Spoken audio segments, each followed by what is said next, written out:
Good afternoon. Welcome to the March 8th agenda meeting to set the agenda for our March 15th Board of Directors meeting.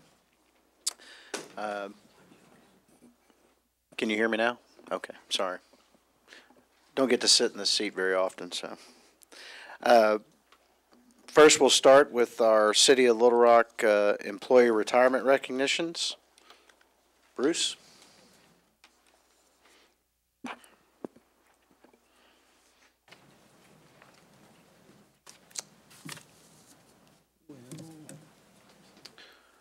And we've got one director out ill and one with a family emergency, so we're going to be short a few directors today. Hey, Vice Mayor, members of the board, we actually, one correction on the agenda, we're going to do Lieutenant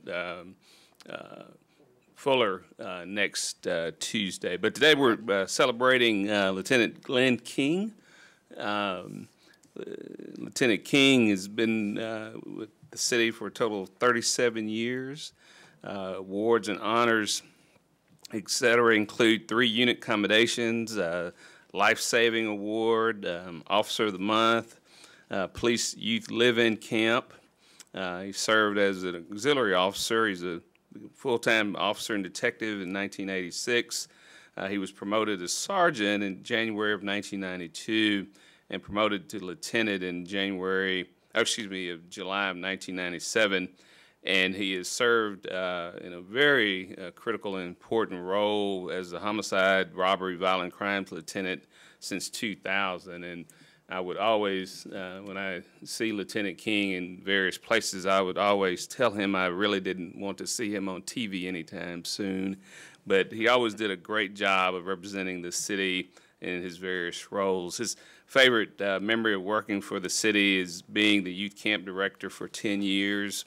And he started the police personnel unit in 1992. When we asked for his plans for retirement, very simple, he said fishing. So at this time, let me ask Chief Buckner to come forward and say a few words about Lieutenant King. Welcome, Vice Mayor Hines, the board, Mr. Carpenter, Mr. Moore. Glenn, I've been here about a year and a half, and you always want a good relationship with your homicide leadership. That is an unforgiving crime, and you want to make sure that you have strong people in that capacity. So it goes without saying that this is a huge blow for us as a department when you have 37 years of experience walking out the door. One of the things that I think that should be noted is our agency under Lieutenant King's direction since 2000, we have been 20 to 30% over the national clearance average for homicides, which is unheard of for urban communities. Extremely difficult to get people to come forward and cooperate or give information or be a witness. And all of that comes from treating people with dignity and respect and having strong relationships in the community. And our homicide unit does a great job of that, and that starts with the leadership. So I can tell you from a chief standpoint that this is one person that I certainly didn't want to lose, but I think that he certainly deserved the time to go get him some rest and do some of the things that he would like to do. But I greatly appreciate what he's done for our community, what he's done for that unit, and how he has led them by modeling the way as to what a professional should do. So we're going to miss Glenn. He means a whole lot to us, and this is really, when I tell you that this is a blow for us, this is really a blow for our team that we are losing someone with this kind of knowledge that's been leading us. Captain Davis, I don't know if he wanted to say anything or he's here. Glenn works for him. Lieutenant King, if you can come forward. We also have Chief Finks and Captain Davis and Chief Bewley with us here today also. Glenn, on behalf of the City of Little Rock, thank you for your 37 years of service. Thank you for your responsiveness to the citizens of this city. You're gonna be missed. Thank you.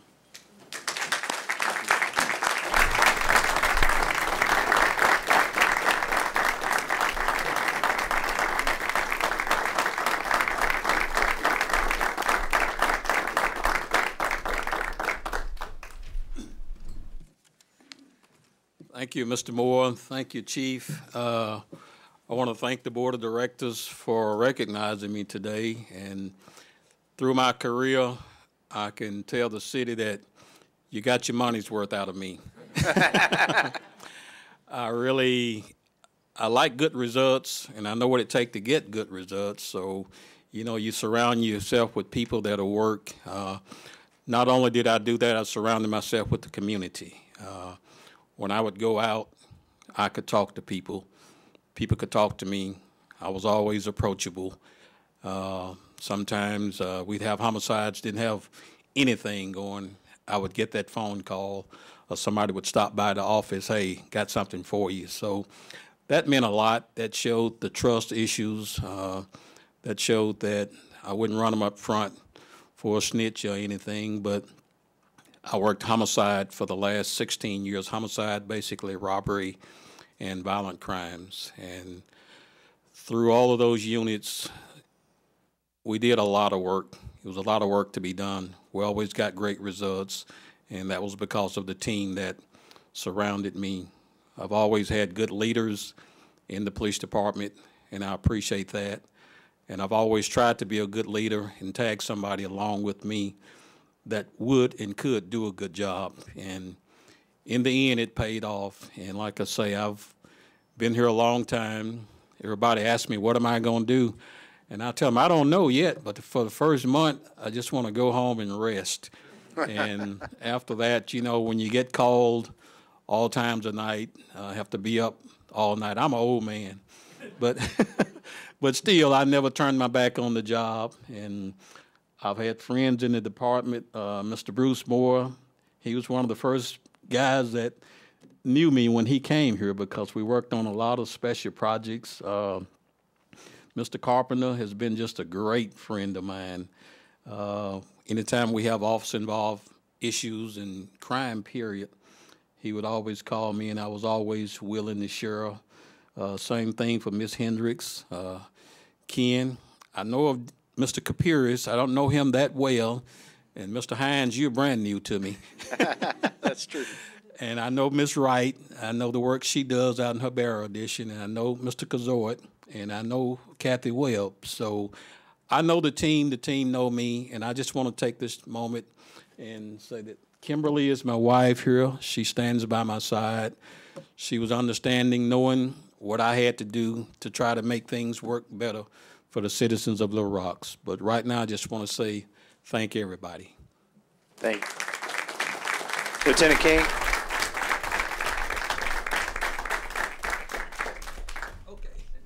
Lieutenant King, come back to the podium here. We got some folks who want to say a few words to you. On behalf of a grateful city, thank you for your service. And I'm glad you don't know me that well because, like Bruce says, that you're not the guy you want to see coming around the corner. But I know, like with any great dedicated employee, you're probably going to leave a little bit of yourself behind, and hopefully that'll rub off on all the guys you worked with in the homicide department, and they continue your legacy. They will. They know I was very demanding, but demanding in a good way, so they will do a great job. That's good. Director Richardson? Thank you, Vice Mayor. Vice Mayor and members of the board, having coordinated gang intervention programs for well over 20 years, unfortunately I became familiar with violent activities, including homicides, and I want to say that Lieutenant King has always been receptive, been informative, and reached out to members of the community, and there's never been this trust issue with him and the issue with the community at times, and he's always been more than helpful and gone beyond and above the call of duty, and he's always been out front in terms of trying to help us resolve some of these cases, and I think he's viewed as part of the community, not as a barrier to the community, and I want to thank him for that, reaching out to young people and older people to kind of help us deal with this unfortunate issue of homicide in our community. That means a lot to me, and it means a lot to the city, and I think that a lot of the homicides that the chief mentioned, the homicides that have been solved, was a direct result of his leadership and his involvement. So I want to thank you for that, Lieutenant King. And I tried to tell the chief, you can't let him retire, and Chief said, well, I can't stop him. And I said, put a pistol on him, and he can stop then. But we're going to miss you very much, and we're going to miss your leadership and your involvement in the community. I know the community is going to miss you, and thank you for your wonderful years, many years of service, and your wonderful addition to what we try to do in terms of trying to make this a livable, safe city, and I want to thank you personally. Thank you. Director Hendricks. Thank you, Vice Mayor. Mine is personal. I hate to see you go. I know that you've got to go, but I will share with Phyllis, who did work with you, who is my daughter, who was with the police department with communication. So she's going to be surprised. So I let her know you're leaving us. Thank you. Tom? I normally don't speak at these, but Lieutenant, one thing, I want you to stop having me called out when it's in the middle of the night and very cold. That would be helpful. My favorite verse in the Testament's in John, and it's a simple one. I call you my friend. Thank you. Thank you. Thank you, Lieutenant. Thank you.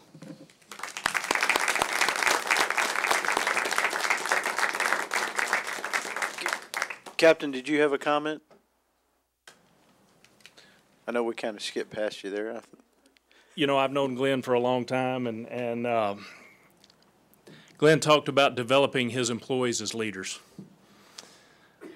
I came into the division as an equal to him. I was over the crime scene unit while he was over homicide. And I've got to say, this is a gut punch to me now that I'm his captain and his superior, because there's not a day go by that I didn't learn something from Glenn King, even being his boss. And Glenn, I just got to say, I'm going to miss you. I love you for everything that you've done and how you've developed me over the years. I just want to say thank you.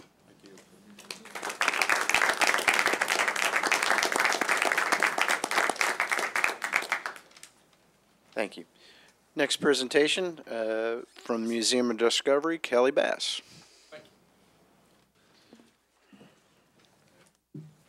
Thank you all very much. The Museum of Discovery is the oldest museum in the state of Arkansas, as again founded in 1927, and has had 3 locations around the city before. In 1998, it moved to the River Market in our current location. Again, if you take a look at these numbers, the last many years of being in MacArthur Park, the museum was averaging 40-something thousand people a year, visitors. And then in 1994, a 1 cent temporary sales tax was proposed that would pay for fire, police, and some of that money to help the Museum of Discovery move to our current location. That was a vote of confidence. That was a view of our potential by the voters of Little Rock, and an infusion of much-needed capital. And you see what happened. We moved to our River Market location, and we started averaging about more than 100,000 people a year in our new location. So more than 2.5 times what we had done in MacArthur Park. And again, our mission is to serve the public. And so the chance to more than double that opportunity is very, very critical. And then the Reynolds Foundation gave us an opportunity to get a $9.2 million grant, but we had to raise $1.8 million to do that. The city of Little Rock was a great help in us getting to that $1.8 million. Yet again, many years later, or not, that many, 15 years later or so, we had, again, a vote of confidence, an understanding of the potential of the Museum of Discovery, and an infusion of capital that helped us become what we are today. And you'll see that we've averaged 155,000. We had over 158,000 visitors. So less than 20 years ago, we were serving 1/4 the number of people that we're serving today. And that would not have been possible without the support of the city, without the support of the voters, and without people believing in what we do and seeing our potential. So we greatly, greatly appreciate that. An interesting thing has happened along the way here, which is if you see those numbers, you'll see the last 2 years of being open at our current location before the renovation in 2011 when we were closed. Opened to great fanfare, 165,000 people. I was on the board of directors at the time. We thought that was the new normal. Everyone said, don't get used to that, because every trend in museums will tell you, you open a new museum, a renovated museum, your first year is your best year, then you start dropping off. And about 4 years in, you hit what's your new baseline. So we had projected, so we went from, you can see the numbers, 165 to 151 to 142. We were projecting about 138,000 visitors last year. Well, guess what? We took a big turn back up. We've scratched our heads and been very thankful and thought about what might be causing that, and we've got some ideas I'll share with you in a minute. But we have bucked a big museum trend. There was a business article in the Democrat Gazette about it. Look what's happening at the Museum of Discovery. I love this map. We get the zip code of every person that comes to the Museum of Discovery. And not including, doesn't include school field trips. This is just people walking up, paying their money, and walking in the door. Take a look at that. All 50 states in the United States were represented, from a low of 9 in Vermont to obviously Arkansas is going to be our biggest base of customers. But look at all the surrounding states that touch Arkansas. 3,600 folks from Texas. I mean, 95 from the state of Washington. We've got 17 from Puerto Rico and around. This is numbers that make the Convention and Visitors Bureau happy. I hope these are numbers that make you happy. They make us very happy. We're a big draw for people around the country, and these are heads in beds and, you know, restaurant meals being served. So we're real proud of our contribution to the tourism and education in Little Rock, Arkansas. This is I don't expect you to be able to read all these numbers. I want to tell you what this is. This is a map we do. Now, this is the field trips. This is the other part of what we didn't see on that first map. Of the 158,000 people who came to the Museum of Discovery last year, 53,000 of them were students on field trips, not when you might bring your kids or grandkids on the weekend or in the summer. Organized field trips, 53,000, and they came from 62 of the 75 counties in Arkansas. So we are not just a Little Rock phenomenon. And if you see the numbers, MS means museum services. So every county you look at that has an MS number, that's field trips that came from that county all the way to Little Rock, Arkansas for that. And then OP is outreach program. We serve about 60,000 people a year through outreach. We put our kits in cars and in vans, and we drive off all around to libraries, after-school programs, schools, churches, boys and girls clubs, and we deliver science education in that format. So we had a huge year. We had folks from 11 different states on field trips. That's by far the most we've ever had. And again, we have a reason we think that's the case, and I'll get to just momentarily. We're always looking for new reasons to get people to come back. We are now the home of, it's a mouthful, the Guinness World Record bipolar musical Tesla coil, which debuted on the 4th of July, and basically is a huge lightning machine that plays music. And it's become a big draw, and we've given people new reasons to come back. And more than 12,000 people saw that in the first 7 months.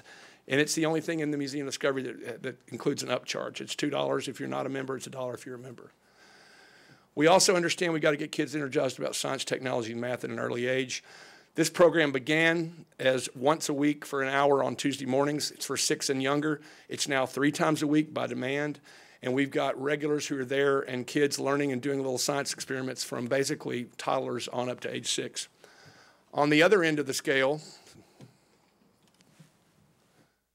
we have Science After Dark. One of the biggest misconceptions that I have to deal with are people saying, well, I haven't come to the museum because I don't have any little kids. The Museum of Discovery is for everybody. It's for the child in all of us, the wonder in all of us. And this event is for 21 and over only. And this is from the Science of Star Wars, which was in, that's why Chewbacca's in the picture, from January. And let me show you what's happened with Science After Dark, an amazing story, and this chart will show it. We started this in 2012. 61 people averaged the monthly, the last Wednesday of the month at that point. We had one pitiful event that had 11 people. Look at the growth. In 2015, we moved it to Thursday nights from 6 to 9. We averaged 355 with a high of 632.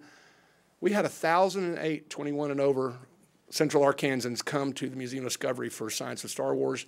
I didn't get the chart updated. We had 742 last Thursday of February for the Science of Wine and Chocolate. So we've become a big deal among a lot of 20-somethings and 30-somethings and 50-somethings like me to come to the Museum of Discovery. And besides the feature of the month, they also just get to experience the museum. But we have a cash bar, Damn Good Pie sells pizza.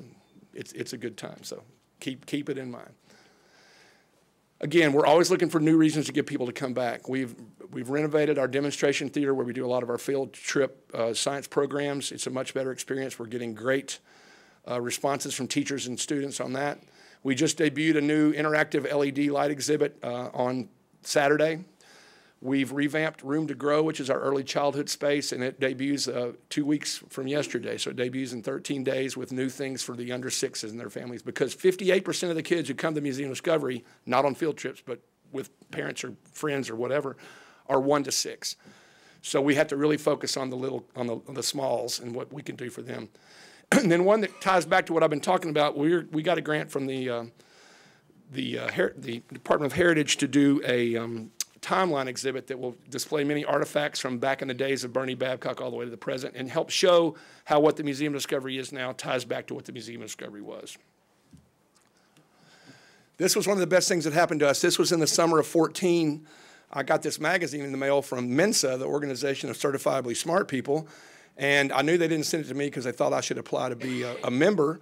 And they had one of those little sign here flags marking this page where educators and scientists who are Mensa members rated the top 10 museums in the country, science museums, and the Museum of Discovery was ranked the number 6 best museum, which was surprising to us. It's not one of those ones you apply for, you don't nominate yourself. So that was great news, and it was very well received. Arkansas is proud of other Arkansans who do well, particularly in areas like science, technology, engineering, and math. Which leads us to Kevin Delaney. I don't know how many of you all have had the opportunity. The Mensa ratings is how the NBC found out about our museum. And one day in January of 14, our chief marketing officer walked in my office and said, I just got a phone call from NBC. And I said, I don't think are you talking about Channel 4 down the street? She goes, no, NBC. And I said, what do they want? He said, well, they said that you may not know this, but Jay Leno is leaving and Jimmy Fallon's taking over as the host of The Tonight Show. And Kendall said, yes, I'm well aware of that as a hip young woman who knows about things. We're reaching out to museums around the country to see if you have someone you'd like to nominate to be Jimmy's science guy. I had a videographer come in 5 days later, did an 11-minute video of Kevin with Kendall as his aide, doing what he does for school children from around the state every day at the Museum of Discovery. They liked it. They chose him. They sent him to New York for a test show where we thought there might be 6 or 8 guys in lab coats doing their thing. It was only Kevin. He knocked her socks off. He was been on now 4 times. A week ago tonight, he was on The Tonight Show with Jimmy Fallon. When I left the office to come here, it had already gotten 800,000 views on YouTube, not to mention Hulu and other places, and these others have millions. So in closing, I'd just like to show you a short video of Kevin with Jimmy Fallon. I would like you to listen to the end and listen to what Jimmy Fallon says at the very end of this video. I got a bucket here. Nitrogen gas. Nitrogen makes up about 80% of the breathable air that's around us all the time. Nitrogen, yes. But condensed into a liquid, it's a little bit different. Sorry. So, gloves. Here, just put your gloves on. Oh my God. That could have gone wrong. Let me. All right, I'm going to do this one. Yeah, I'll watch. All right. So I'm going to put these gloves on. Yeah, you're going to put the gloves on. Yeah. Now, nitrogen boils as a liquid at 321 degrees below zero. Okay? Ooh, really? So you can't put your face in it. Because your face will freeze. Yeah, bummer. I was going the first thing I was going to do. I know, but I'm sorry to ruin the party. Okay, so just pour it right in here. Okay, you're dripping it everywhere. That's okay. Well, no, it's going to get on me, and I'm afraid. It's gone already. It evaporates constantly because it's always boiling. So what we're going to do, we're going to make a cloud. Okay? We're going to make a cloud. We're going to make a cloud. To have a cloud, you need a couple of things. You need particulate matter, stuff in the air. You need water vapor, and I got warm water over here. And you need this. So this is what we're going to do. I need you guys to stand back if you don't want to get wet. Yeah. Are you ready? Yeah. All right. All right. We're going to make a cloud? So we also need a rapid temperature change. So I've got some hot water. You guys ready?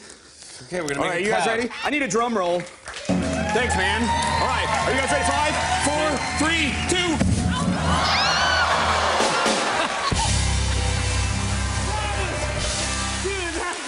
Are you all right? Are you okay?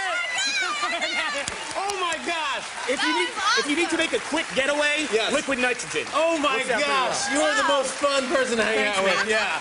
Kevin Delaney, everybody. If you're in Little Rock, check out the Museum of Discovery in Little Rock. We'll be right back, everybody.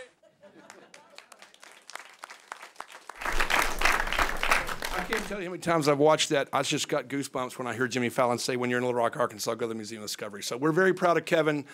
He's doing great, and I have to think that the spike in our attendance has something to do with him. The fact that we had 11 states come on field trips has something to do with him. We also have a fabulous chief marketing officer who knows how to work social media and paid Facebook, a great team that keeps our exhibits running and our place clean.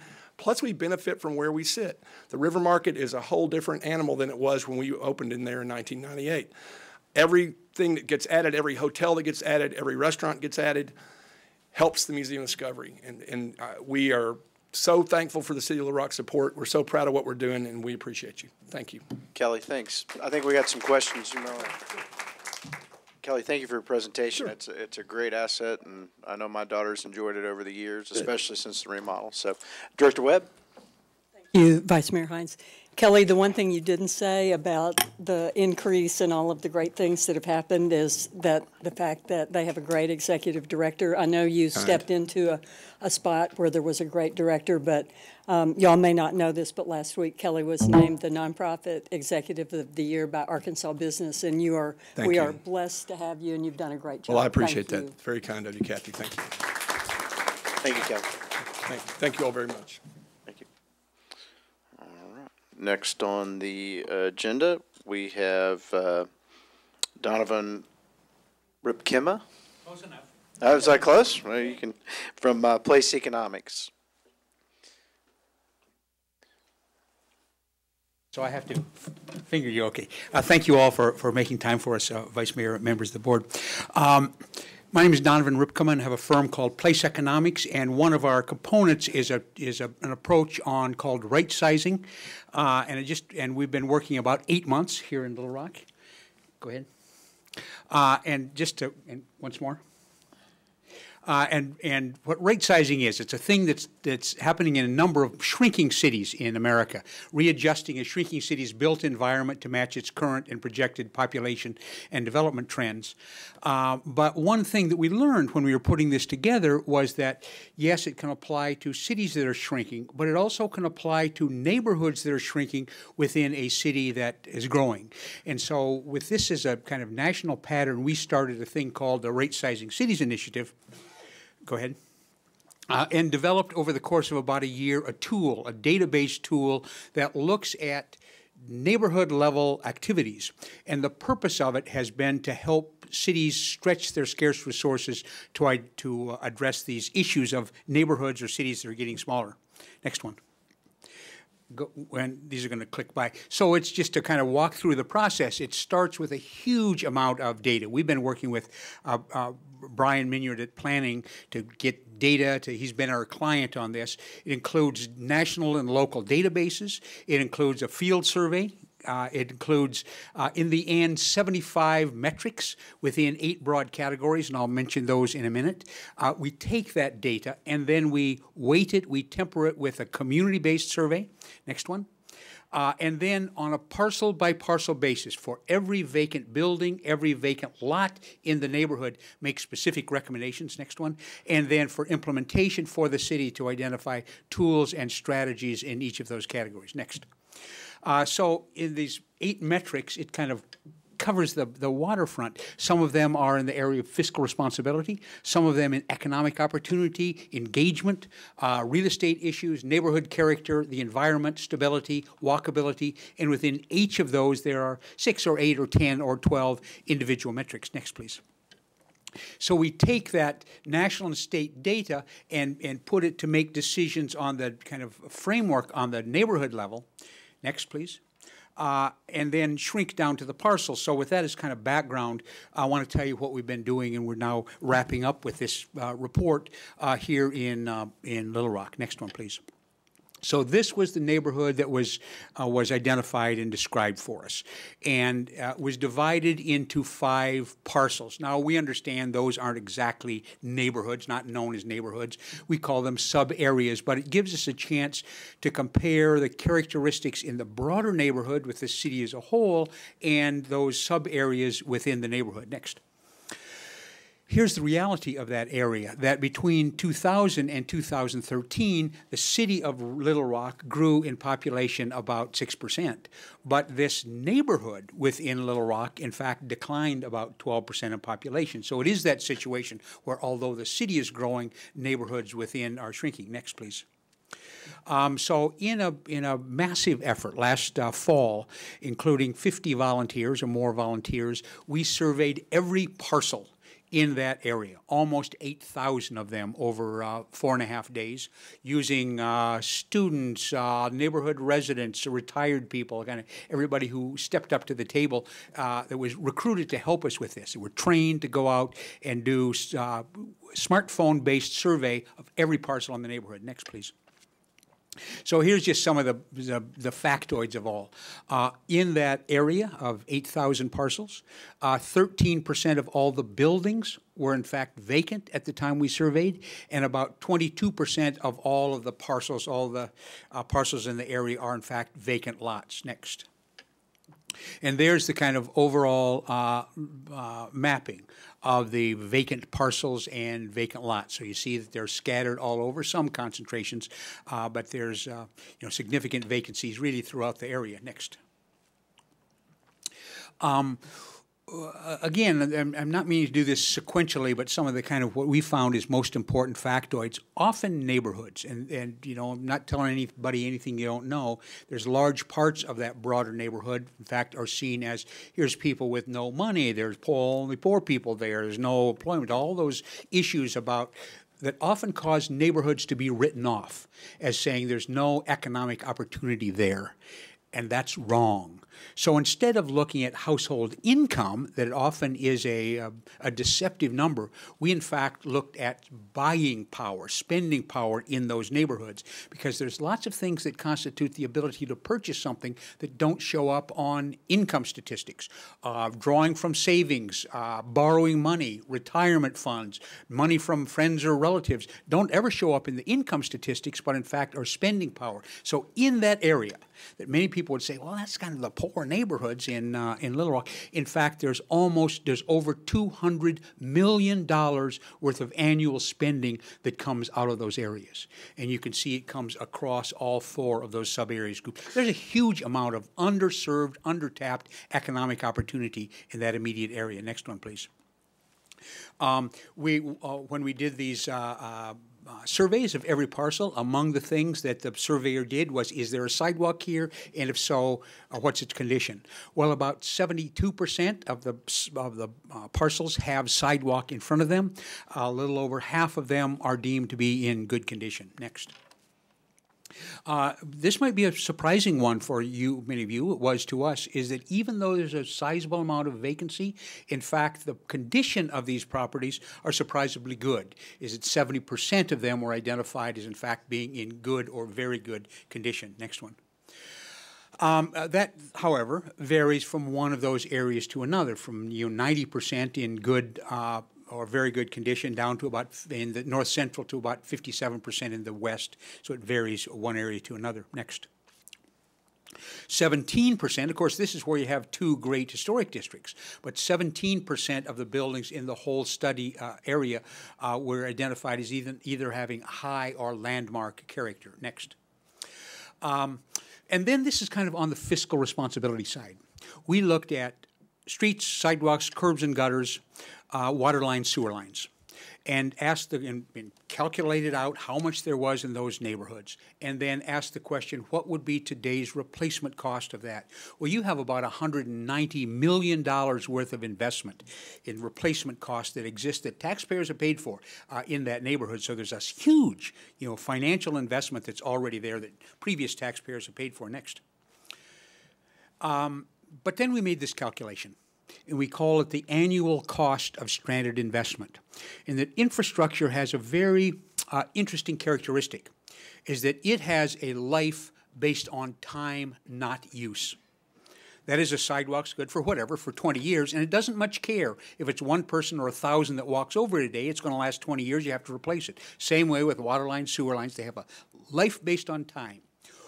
Well, you pay for infrastructure with a given capacity, and because it has this fixed life, when you're utilizing that less than its capacity, it means that every day there's taxpayers' dollars going down the tube. It's money that was invested, it wasn't used. It's exactly like buying a new police car and saying you can only drive it on Wednesdays. So we converted that into this number, saying here's the replacement cost of that infrastructure, here's its life, here is its underutilization. And there in the east, for example, there's $300,000 worth of lost opportunity in that infrastructure that you have paid for because there's too many vacant lots, too many vacant buildings. So you have a huge amount of untapped resource that, in fact, by densifying, by filling up those buildings, filling up those lots, in fact, you could start recovering that investment that taxpayers have made. Next, please. Then we have, again, I said we have a recommendation for every vacant parcel. Now, we took the position, we don't want to play monopoly with people's houses. We don't want to do anything with houses that are occupied or sites that are occupied. So we only dealt with vacant parcels. So this is on the buildings, about 20, it's almost a quarter each, about 22% we're recommending for rehab and reuse. And here is our premise, that too often decisions are made on the building alone, on the four walls and the roof of the building, where it really needs to be put in a larger context. It needs to be looked at the block and then in the neighborhood. And so we use a scoring system using all those metrics to inform each of those recommendations. So some quarter of them are in rehab and reuse. That means that not only is the building in relatively good condition and maybe have strong character and quality, but also its immediate context justifies an investment in that area. At the other end, one that is vacant, no, back one, please. Yeah, okay, you can go up one more, sorry. At the other end, one that's in poor condition, that's vacant, that is of low quality and doesn't have the supporting environment around it, there's going to have to be some demolition, and that's where it ought to start. About 140, 150 buildings in that area are on our, at least, demolition list. Next one. There is the kind of recommendations on all of those buildings, from the rehab and reuse at one end, demolish on the other, stabilize and mothball, saying this is one that probably not a market exists today, but it merits not going to the garbage dump, and then a deferred decision. And let me explain that why we have a not insignificant number in that category. We think there's enough on the poles in the rehab on one side and demolition to the other to consume, in the best scenario, the resources that you might have for the next 5 or 6 or 8 years. And that, in fact, that's where the work ought to begin, and that as that work happens on both sides, in fact, the equation will change. And in 2 years or 3 or 4, in fact, a different decision, a more informed decision might be made for those in that deferred decision category. Next one, please. On the vacant lots, about 17% of them into infill. This is a place where there's great opportunity for new construction to take place. At the other end, 22% in environmental reuse. That's things like that might be part of the storm sewer basis, or, natural grounds, or kind of blue-green infrastructure. Contributory reuse might be a pocket park, it might be a playground, it might be a lot split with properties on the adjacent side, but some where they put that land back in use. Next one, please. And again, the kinds of things for infill, new construction, contributory use, a pocket park, farmer's market, environmental reuse, the infrastructure, so forth. Next one. And then again, and all of this is mapped, by the way, and our agreement with Brian is that we're providing all of the GIS shape files and all the data, so the city can continue to look at this and measure it against other things and reconfigure the data. Next one, please. And then we had an important component, and that was we didn't want to come up from the outside and be the kind of have the final say and say this is the deal. We wanted, in fact, an opportunity for local residents to say this is relatively more important than that in our neighborhood. And we, in fact, adjusted our weightings based on the community survey. Next one, please. And just some of the most interesting things about the survey to us. We got survey responses both that lived in that survey area but also lived elsewhere in Little Rock. A series of questions were, how important is this to you? Ranging from 1, it's not important, to 5, it's very important. Importance of a neighborhood that's racially and economically diverse. Not only is that true in that area, in fact, people saw that as an asset. That was an important thing about that neighborhood. Bike-friendly streets was more important there than in the rest of the city. Cool places to hang out, more important in that neighborhood. Interesting or unique buildings, more important in that neighborhood than the respondents from other places in Little Rock. Next, please. And then this was really interesting because there isn't a difference. The fact that people said, how important are these characteristics? Safety, quality of life, low crime rate, virtually no statistical difference between people living in this neighborhood and people living elsewhere in Little Rock. Next one, please. On the places where the neighborhood really was outranked the rest of the neighborhood. The people feel much more engaged in that neighborhood than they do in other parts of Little Rock, and people felt that they knew their neighbors more at a greater propensity in this neighborhood than elsewhere in Little Rock. Next one, please.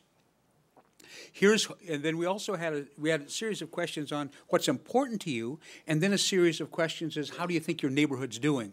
Well, here are the things where this neighborhood, in fact, saw that they were really better off than people that responded from other places in Little Rock. More racially diverse, and they liked that. More economically diverse, they liked that. Good for getting around on a bike, and affordable housing. Those were higher scores in this neighborhood than in elsewhere. Next one. And here are the next one, please. Is that the next one? Then there was a slip of the slide. There were two areas, however, they said that they weren't doing as well in their neighborhood as the rest of the city, and that was grocery store in the neighborhood and parks in the neighborhood. I'm sorry that the slide's not there. But anyway, that's some of the factoids. The report's going to be available to you in total, and I'll be happy to take whatever questions. But we really appreciate the opportunity to work in Little Rock. Thank you. Thank you, Tom. Director Wright. Will you give the boundaries again of your study area? Yes, ma'am. Can you go back up to one of the maps? Emily, can you come up here? She's better at identifying the streets than we are. But the one on the right there. That's a good one. This is Emily Evans, who is the director of this program and kind of ran things here. Hi, thank you. Yes, so that's I-630 right up above West and Central there, jogging up to Capitol Ave, around to include Hanger Hill, down I-30 on the east there, sort of railroad tracks, Forest Creek, up the railroad tracks behind Central High on the west side. So you studied this entire area? Entire area, yes, ma'am. 50 great volunteers and 8,000 parcels. Wish you could give a few more streets. Those are just out of line, because when you say west, how far west? It's just west of this neighborhood, the west end of that neighborhood. Yeah, so that's that the boundary all the way on the left side of the map there is the railroad tracks behind Central High. The Central High, yep, is right behind that R right there, exactly. Okay, so this was just basically in your ward, Irma. Because see this looks deceptive to me, because when you say west, I'm thinking you out west, and you're not. Yes, if you look down at the bottom right hand corner is the whole city map, and then the blued area is right here. Okay. Okay, I understand now. Thank you. Sorry about that. Yes, ma'am. All right, just a quick question. So, a lot of information, a lot of directions to go. So, as a city, so how do we use this? I mean, how does staff use this data, and how do we put it to work? Because it's a great study. I think it points out a lot of stuff. I see a lot of opportunity for redevelopment, rehab, that kind of stuff. So how do we use this not only as a city, but how do our developers and people that look to invest in growing this area? Well, I think there's a number of things. Is that let's just start with the infill lots, for example. That some cases there might be an action by the city, but I would think that would be a place really to encourage private sector development. That it's the city's benefit if that were done. I think that we've done a good job of sorting the variables so that the risk threshold is in fact lowered in the places we've identified as appropriate for infill, because there's stability around it. There's solid, stable property values. There's proximity. So the thing I think that would be attractive to a developer are those kind of things. On the city side, and for city staff, I would think on the building department side is that if you have X dollars and there needs to be some demolition, you should start on the demolition list. If there's a CDC in the area or the land bank decides to work, I think some of the stabilization and rehab. I would think that the Parks Department could use it in terms of saying if we're underserved in parks, here's some vacant lots that ought to go. So I think that, frankly, that's my wager is that in fact the city staff, when they have this data, will be more imaginative than Emily and I would be about how you can use the data. I think the police department can start looking at where is there an overlap between, for example, crime data that we have and vacant building data or vacant lots. So I think there's a number of ways that imaginative city staff like you have here can do. So what you're saying is we should try overlaying our like our land bank commission, and I guess this is all in GIS format, so it's easily to do. It is, and from the beginning, we were required to turn it all over when we're done, so it's all in Brian's hands, so, Okay. yes, sir. Right. Any other questions for Donovan? Thank you for your presentation. Thank you for your time. Thank you very much.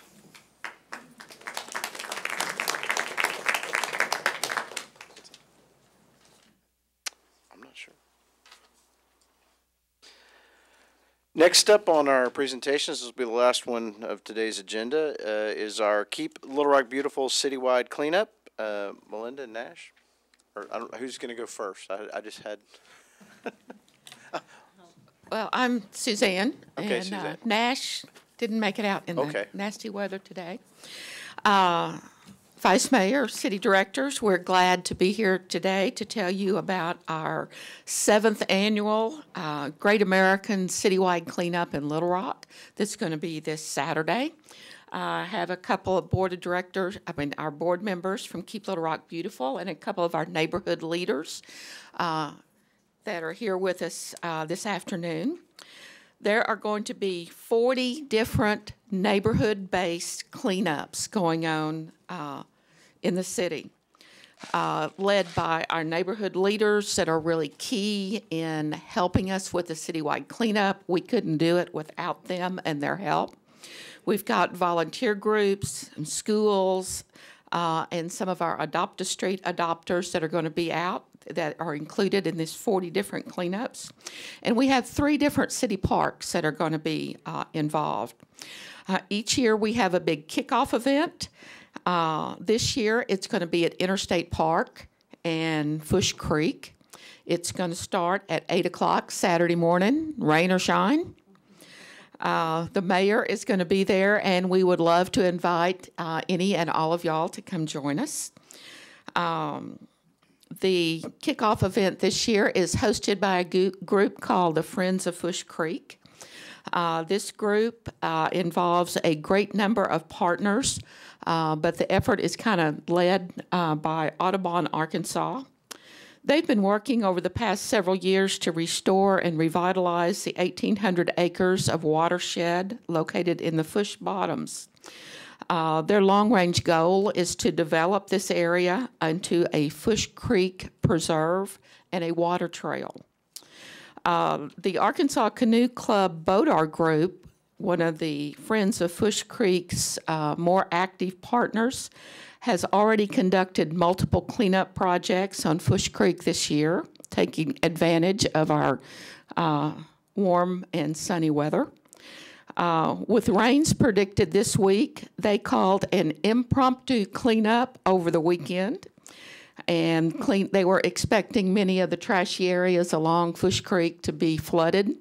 And I think over this weekend they collected several hundred bags of trash and I don't know how many tons of litter from the watershed. Together, Friends of Fush Creek and Keep Little Rock Beautiful are helping to inform and educate the public about the need for better litter prevention in our city and increased participation in the Adopt a Street program. The Arkansas Game and Fish Commission has recently jumped on board to help increase the public awareness efforts in this hidden jewel of our city and the unfortunate amount of trash that accumulates there. All of our cleanup sites are listed on our website, klrb.org, under the Get Involved tab. So I hope to see y'all on Saturday. If you don't come to visit us at Fush Creek, please visit with one of the cleanups that's going to be going on in your area. Thank you. Thank you. All right, that concludes our presentations. We'll move on to our consent agenda and consent agenda. Any question on items 1 through 14? Director Wright. Presentation on item 7.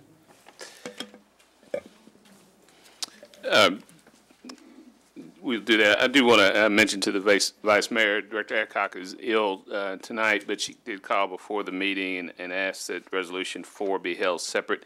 That is the resolution dealing with the $2.6 million per ward that we are recommending. And I think she had some comments regarding that. Okay. We'll hold that separate then. Item 4. Thank you, Bruce. Item 4, let me ask Mr. Honeywell to come forward. This is another. Item 7, I'm sorry. Item 7, excuse me. 3/8 cent capital project from the first round. John?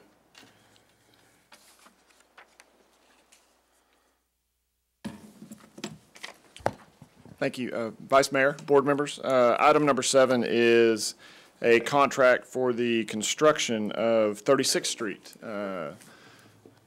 and also sidewalk construction along Shackelford Road. It's one of the projects that was approved back in 2013 as part of the first 3-year cycle of the sales tax and bond program.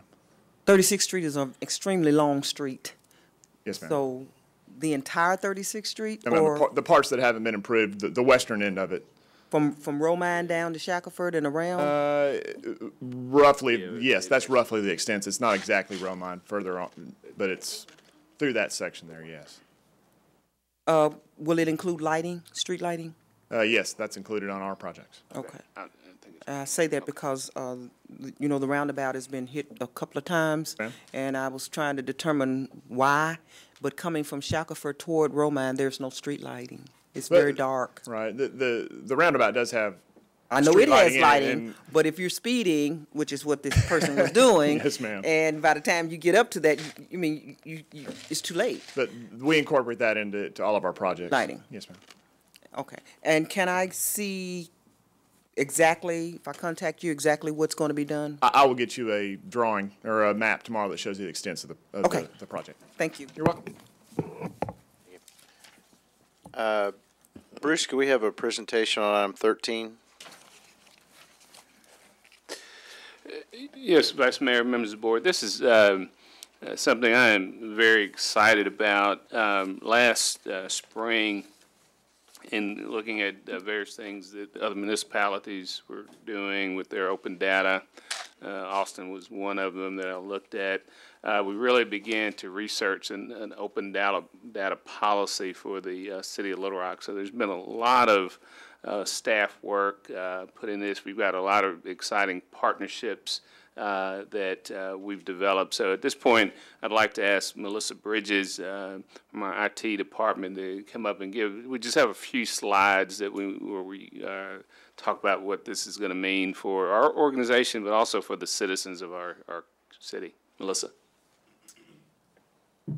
Vice Mayor Board, good evening. Like Bruce said, we've got something really exciting going on here in the city, and it pleased me to see the presentation from the planning group before, because this is real good synergy. So as Bruce said, last year he started looking at how the city could use our data better to make better decisions, to try and figure out, are we doing what we're telling the citizens we're going to do? And through that process, we discovered that the Bloomberg Philanthropies was going to be doing a project to hand out about $42 million worth of money to different organizations, not the city directly, but partner organizations that are experts in these areas, to be able to partner with the cities. And we are excited to kind of pre-announce that Little Rock is one of those cities. There will be a national announcement this coming Thursday to give more details on this, but just to kind of let you know, the organizations that have signed on to help Little Rock with this process, we're working with the Sunlight Foundation, which is one of the world leaders in open data, and trying to help us figure out, what do we have, who has it, what kind of data do we have, what can we put out there to give the citizens this show, are we doing what we said we were going to do? The other partners on it is the Center for Government Excellence out of Johns Hopkins University. They're going to come in, and once we kind of get that understanding of what all we have on that data, they're going to help us put that next layer on there and say, okay, let's put some performance metrics on here and start measuring, because the board sets these priorities every year that says we're going to pave this many miles of roads. Are we actually doing that? And here's the data to show that we are. We're going to serve this many youth through our PIT programs. Are we actually doing that? And here's the data to do that. And then the last piece of it is the Harvard Kennedy School, their government performance lab. They were intrigued on the process that our finance department is working on in their procurements to try and figure out who's the city doing business with, where are we spending our money, how are we spending our money, is there a way we can improve our RFQ processes. So they're actually working with us on that part to try and get through that. Next slide, Scott. And these are, like I said, the partner organizations. Results for America is kind of the project manager for all of the What Works cities.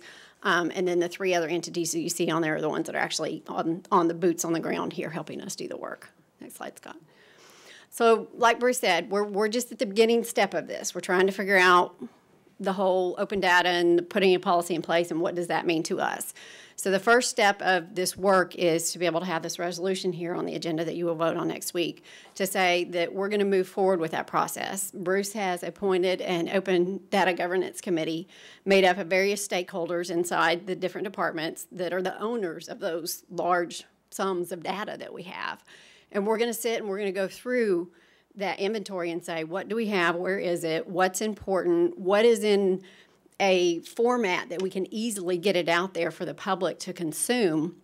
Because the big part of open data is not just handing you a piece of paper or handing it to you as a PDF or handing it to you in some format. It's got to be something that somebody can download off of a computer and do something with. So that's a big piece of this.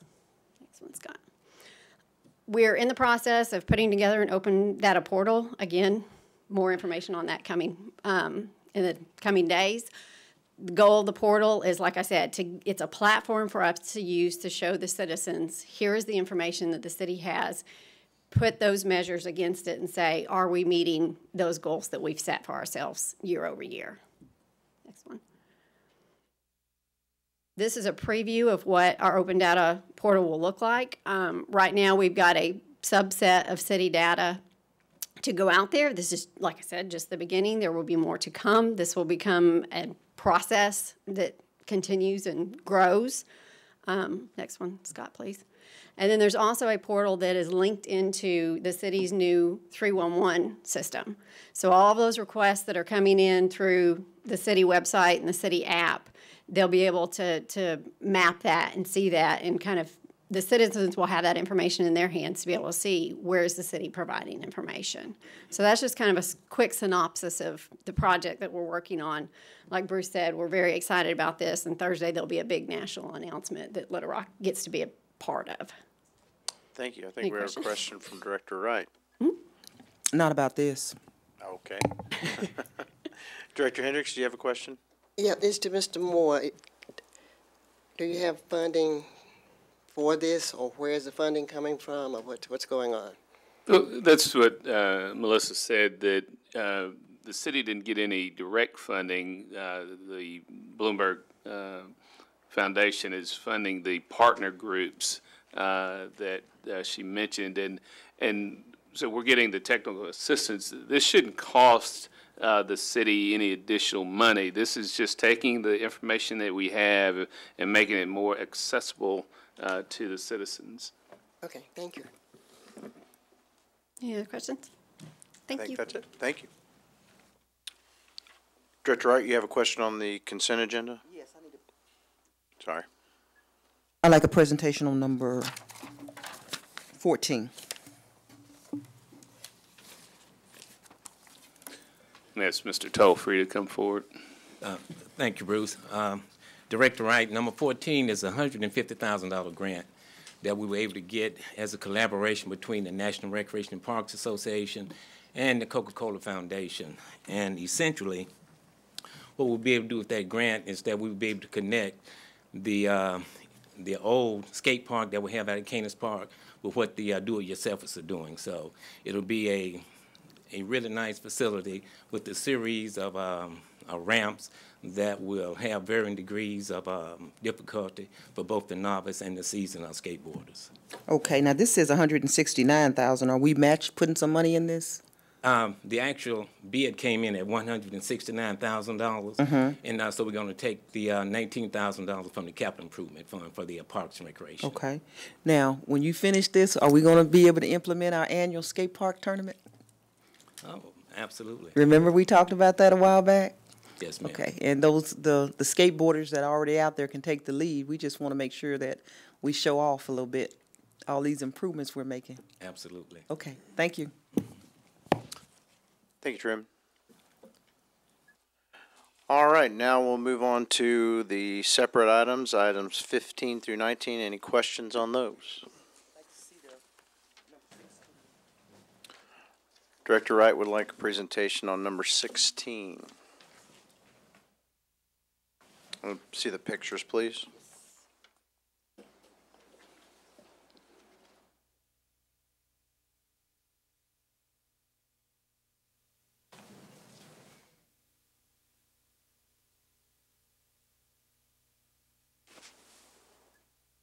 Director Wright? Yes, Director Hendricks sent an email out, and you listed some properties. Yeah, I have those. I have pictures of those to You got show. them? That's what I was going to ask. Are they on here? No, and you'll see why they're not in just a second.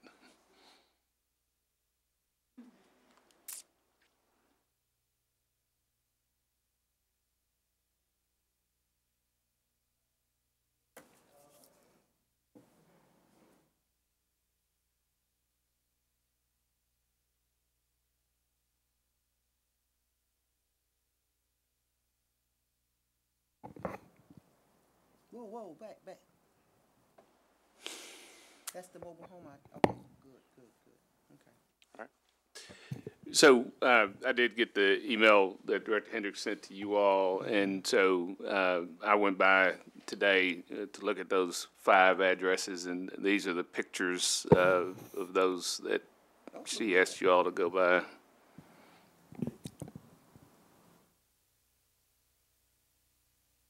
That's not bad.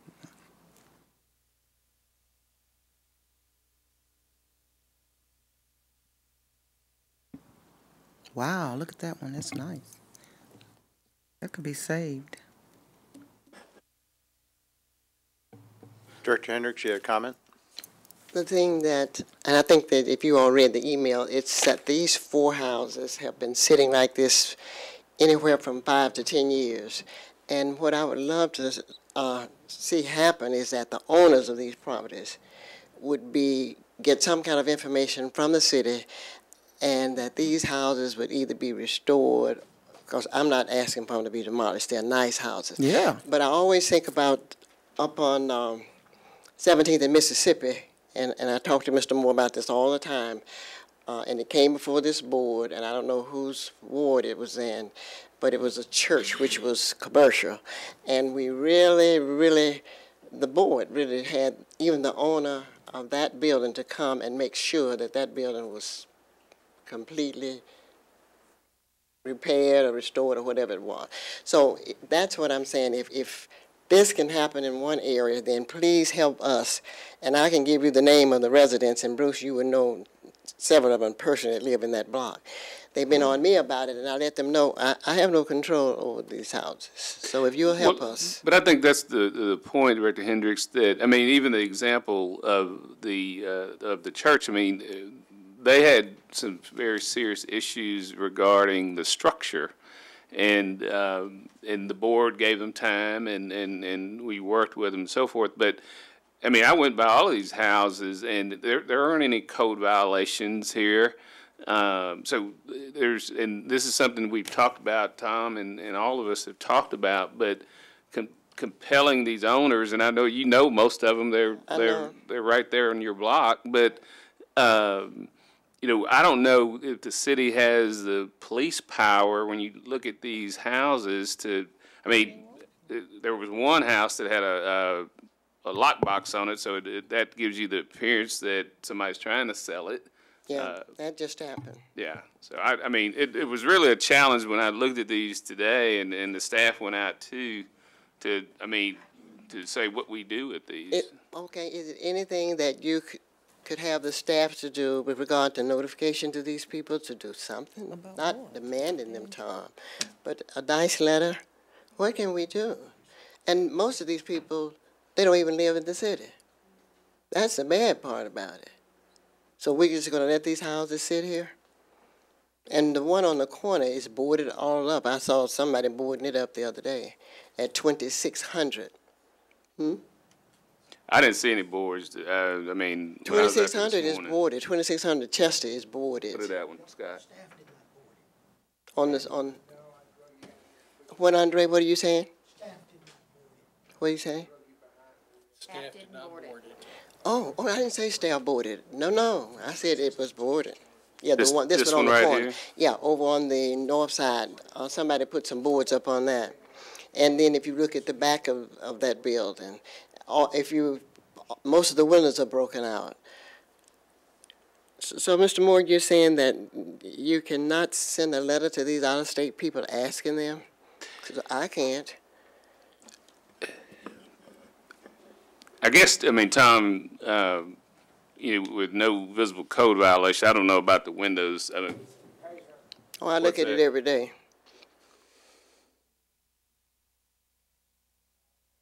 Andre?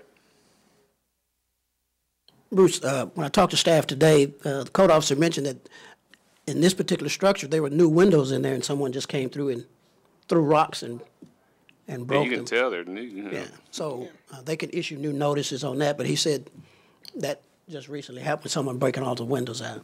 No, all the windows are not broken, just some. I saw the three fellas down there this morning. So, Mr. Moore, you're saying a nice letter, a friendly letter could not be sent to these people?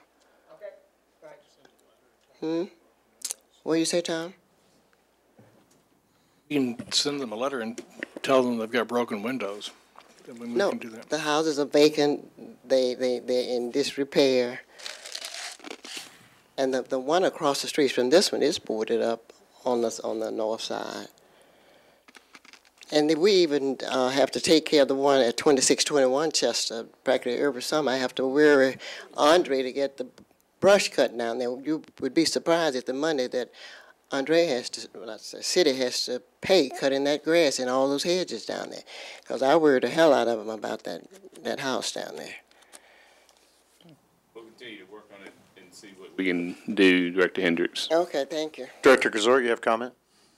Thank you, Vice Mayor. I just referring back to the church on Mississippi, which is technically in Ward 3, but it had been sitting there falling apart, parts of it falling apart for a long time. I don't think the owner ever approached us until we got to the point we were ready to demolish it. That's when he approached us and wanted to do something about it. I don't think we have much experience about people voluntarily coming before we're ready to take some drastic action on their property, and that's what happened on that church. So.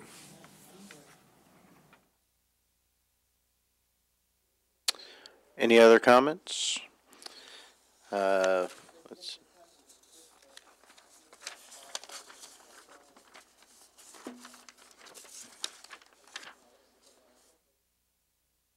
Yes. Director Comparis, you're recognized. Just on ordinance number 19, I just want to make sure that everybody understands what's happening. Sculpture in the River Market has this in April the 22nd. I hope y'all come and we'll bring everybody tickets. Is having its 9th show. And when we first started out, we started out with the idea that we would try to enhance Riverfront Park, and then we started thinking we need to start doing some things downtown, and then we did a roundabout that was on Riverfront Drive that was going in, and this last year we have a contest for placing sculpture, and this last year we had the sculpture location at the corner of Chenal and Chenal Valley. And this is purchased sculpture that is then given to the city, and so it is the city's sculpture. Deltic over the years has done a great job of maintaining at their cost all the right-of-way in their area. So it's not any of the issue we talked about last time about they do it, they take care of it. Our crews don't go out there at all. And we ended up placing and buying a second piece of publicly supported and purchased sculpture at a roundabout we're creating out there. So there will be 2 in that area. And so Deltic has been very instrumental in helping do the things that we normally have to do when we put a piece of sculpture in, and that is put foundation in and do this sort of thing. And they have just assumed that they will take care of this. Now, it'll be public sculpture that is owned by the city, but very much like the medians and everything else out there, Deltic's going to take care of it. And I asked them to come forward and do this because one day I won't be here, and Bill Spivey won't be here, and Ray Dillon won't be here, and somebody will say, who does that and why are they doing it? They've been doing it since Deltic started out there. And so this is just a acknowledgement that they're going to continue doing what they've been doing since the day they started out there. And they will also take care of our artwork for us as they take care of our median for us and our trees out there and everything else. So this is something that I asked them to go ahead and do so that we could never have a question later on why it was being done and how it's being done. Thank you, Director Cabeers. Any other comments? All right. Can I get some of this public art? The next piece goes at Central. Bruce, we're still going to have our finance report today? Fairly quick. Okay. Ms. Sarah, Larian. you have the stage.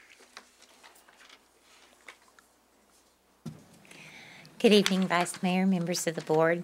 We're going to go over our November financial report. As you'll see on this slide, at the end of November, we had collected 92.32% of our annual revenue compared to 92.69% the same period a year ago. And the budget for 11/12 of the month, or 11/12 of the year, would be 91.67%. On the next slide, you'll see that we had collected $174.4 million against an 11-month budget of $173.1 million, and compared to $169 million the same period a year ago. On the next slide, you'll see the breakdown.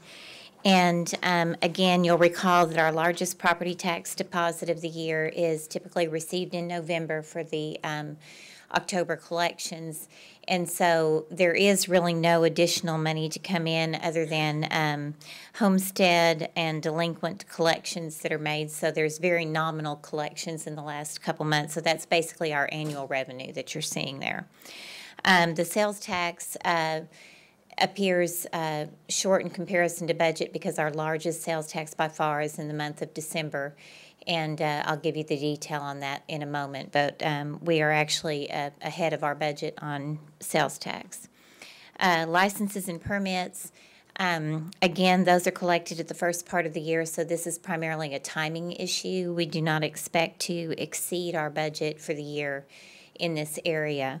On the intergovernmental revenues, these are our insurance pension turnback funds, and of this amount, $3.3 million is attributed or dedicated to our local police and fire pension funds, and then about $4.5 million of it is contributed towards our police and fire that are active that are currently in lot fee. And the intention is for this to cover between 38 to 40% of the annual contribution.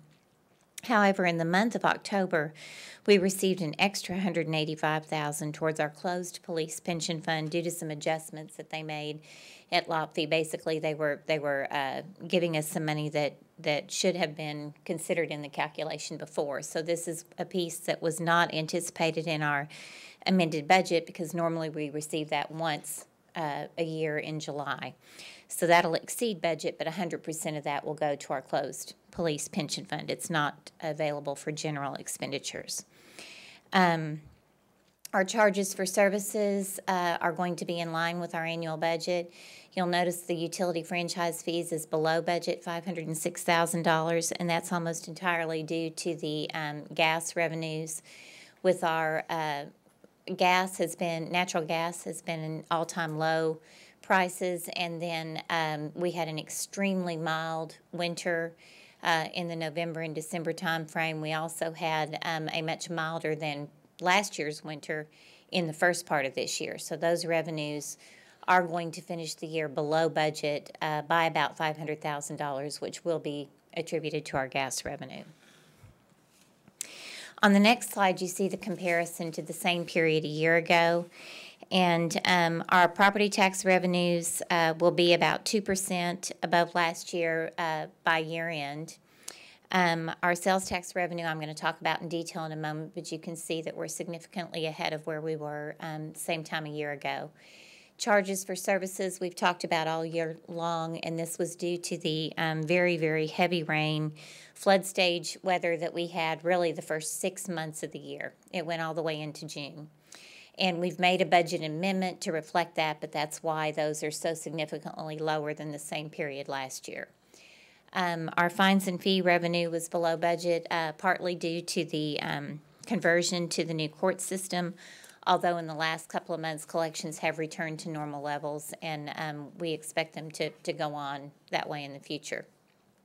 On licenses and permits, the negative variance in comparison to last year has nothing to do with business license, but does have to do with those building permits. And part of that is because last year we had all of the significant development around the Bass Pro Shop. There were lots of permits pulled for that, for car tie, for Dassault Falcon Jet. There were several large permits in 2014. In 2015, the largest commercial construction permits were associated with the FedEx distribution facility and then some additional activity going on at the Gateway Mall. So while this trails prior year, it actually has exceeded our budget for the year. So our building permits were stronger than we anticipated, but they are lower than the same period a year ago. We'll look at our sales tax revenue now, and the city sales tax increased 3.88% in January 2016, which reflects our November sales results. The city's portion of the county sales tax increased 2.29%, and combined there was a 3.21% increase for the sales tax revenue. Year to date, the sales tax results are 0.44% above the amended budget, but they're 3.59% above where we were last year. So this is a significant improvement in year-over-year revenue. On the next slide, you'll see just the highlighted local piece of that. And again, the local sales tax revenue was 3.21% above the same period a year ago. On the next slide, you'll see the detail. We made our budget amendment in the October time frame, so we knew what our sales tax results were from March through October, the last quarter of the year. You'll see the results there. And so for the month of January, we were above our budget again and are trending right now 0.44% above budget through the end of November, and our results are 3.59% better than the same period a year ago. So we were really struggling to hit even 2% growth, and now at 3.59% for the year-to-date through November. And on the next slide, you'll see our new tax collections. And again, for the 11 months, we had $27.5 million contributed to our operating budget. We had $16.5 million contributing to our capital projects.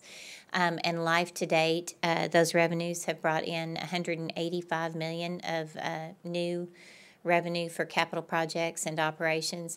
And the growth rate in just the local tax, so this isn't our share of the county tax, has been 3.74% in the current year.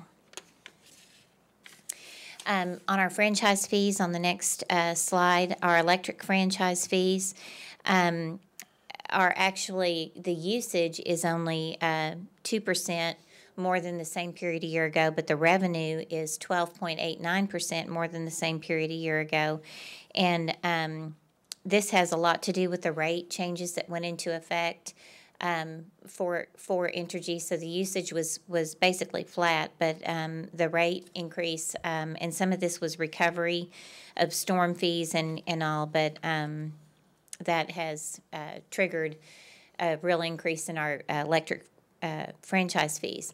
This, however, is exactly in line with what we budgeted. So while it is 12.89% ahead of the same period a year ago, it's within $20,000 of our annual budget.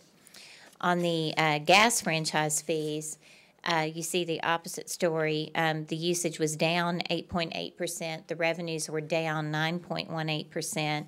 This is about $530,000 below our budgeted number for the year. So our franchise fees will be below budget, and it's almost entirely attributed to the gas franchise fees.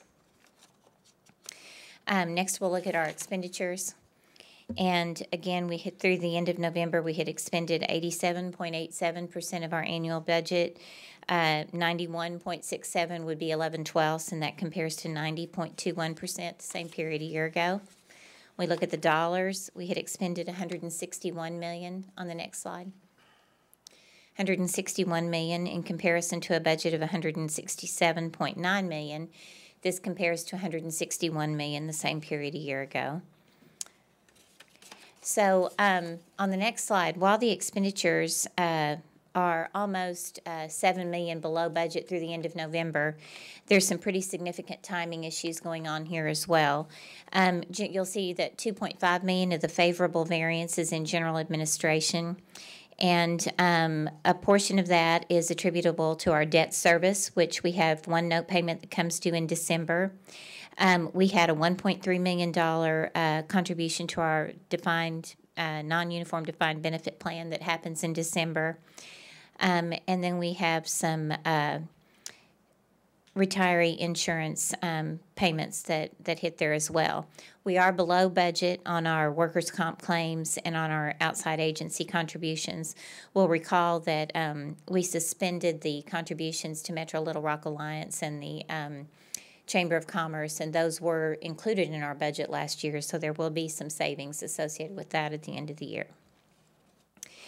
As we look down, one of the other large areas that appears to have a variance is police, and we talk about how during the year we make a contribution to lot fee for our closed police plan that merged, and it's billed as a percentage of payroll. But we look at all the dedicated revenues that come in, our dedicated property tax levy, our $500,000 sales tax contribution, and those turnback funds that we talked about. And any dedicated revenue that comes in that's over and above the amount that they bill, we contribute to pay down that unfunded liability. So in December, we made an additional contribution of $2.3 million to pay down that unfunded liability that was attributed to those dedicated revenues. And then about $500,000 of that favorable variance is actually due to vacancy savings. The golf, while it's negative here by $154,000, there were significantly fewer expenditures in the month of December, and that was some additional vacancy savings allocation. They will not be over budget at the end of the year. If we look at our next slide, on our vacant positions, we had an annual vacancy budget of $6 million. As of the end of November, we had achieved our goal for the year, so there are no further vacancy adjustments that are being made. We did have 124 budgeted positions that were unfilled in the general fund at the end of November. In addition to that, we had 71 unfilled positions in the street and the enterprise funds. Included in that were 39 police officer positions. We did have a recruit class that graduated at the end of December, but they are counted in the head count because we had been paying them during that time. So we do have, I believe, 2 schools planned for next year for both police and fire to work to reduce those vacancies. And then our vacation and sick payouts, with our budget amendment, we had brought the amount available up to $1,148,000 through the end of November. We had expended $954,000, and we'll be right on the money with that at the end of the year.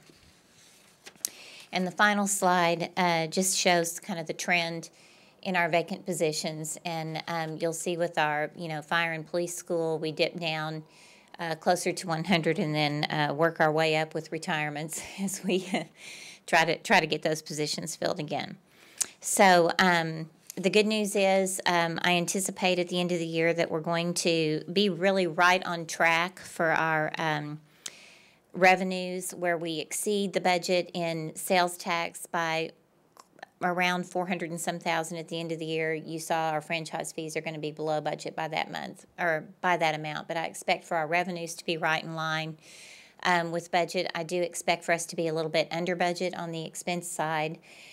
We do have in our budget the $1 million contingency that can be added to the restricted reserve after the audit, and so we will be, setting that aside to hold for that potential addition to our restricted reserve after the annual audit. And we are in the final stages of making our year-end adjustments in preparation for the audit, and I should be able to bring you a December report in the next few weeks.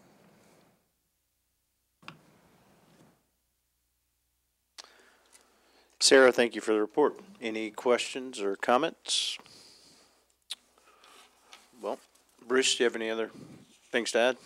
I do, Vice Mayor and board members. At your desk, you had a memo from me regarding the meeting with our I-30 consultants. If you all will look at that, and then Scott and Laura will be in contact with you. They're going to be here for about 2 to 3 days, meeting with various stakeholders, and that we're coordinating those, but they also wanted the opportunity to visit with you all that afternoon. There's going to be at least 2 to 3 individuals part of the team, so we're breaking them up. They'll all be up here at some point. You won't be together. These will be individual sessions. So I just wanted to let you all remind you of that, and we'll be following up to get those set up. All right. Thank you, Bruce. With nothing else, we'll adjourn this agenda meeting. We'll see you guys on Tuesday.